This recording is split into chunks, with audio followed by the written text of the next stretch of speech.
આપનું નામ? દિનેશભાઈ બાબુભાઈ પરમાર। દિનેશભાઈ, શું કહેશો? આજે આપ ચૂંટણીમાં વિજેતા થયા છો।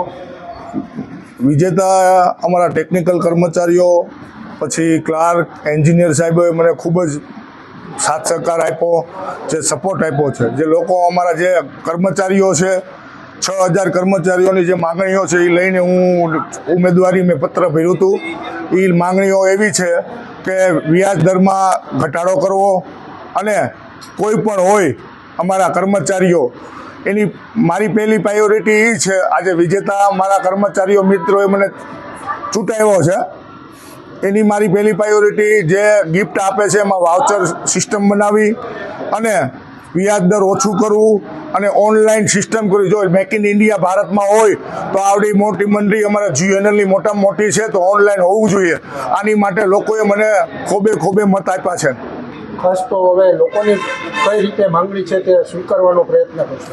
હું લોકોની માંગણી એક છે, વ્યાજ દરમાં ઘટાડો કરવો, પછી જે ગિફ્ટ દર વર્ષે આપવામાં આવે છે એને વાઉચર સિસ્ટમ કરવી, અને પછી જે મૃત્યુ થઈ જાય છે એને સહાય આપવી। આ ઘણી બધી માંગણીઓ છે, એ લઈને જ હું આ ચૂંટણી લડ્યો છું મંડળીની। આપનું નામ? આશીષ ડોડિયા, આશીષ રમેશભાઈ ડોડિયા। શું કહેશો? આજે આપ ચૂંટણીમાં વિજેતા થયા છો। આજ રોજ 21 તારીખના રોજ PGVCLની જે છે વિદ્યુત કર્મચારી મંડળી, તેનું ઇલેક્શન હતું મંડળીનું, જે 5 વર્ષે આયોજન થતું હોય છે અને 5 વર્ષે કારોબારી ફરતી હોય છે। એમાં રાજકોટ ખાતેની 8 બેઠકમાં દ્વિતીય ક્રમે આવી અને યુવા ઉમેદવારને લોકોએ ને કર્મચારીઓએ છે ને ફૂલ સહકાર આપેલો છે, તે બદલ બધાનો આભાર।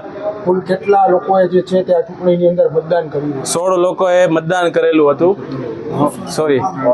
993 લોકોએ મતદાન કરેલું હતું અને 16 ઉમેદવાર હતા।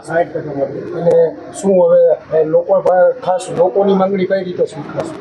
અત્યારે યુવા ઉમેદવાર અને MBA ફાઇનાન્સ એટલે કે એજ્યુકેટેડ વ્યક્તિને અત્યારે મંડળીની કમાન સોંપી છે અને મને મેક્સિમમ મત આપી અને વિજેતા બનાવેલો છે, તે બદલ હું બધાનો આભાર વ્યક્ત કરીશ અને તે લોકોની જે જરૂરિયાત છે, એમ્પ્લોયને જે મેક્સિમમ ફાયદો થાય એવા કાર્યો કરીશ।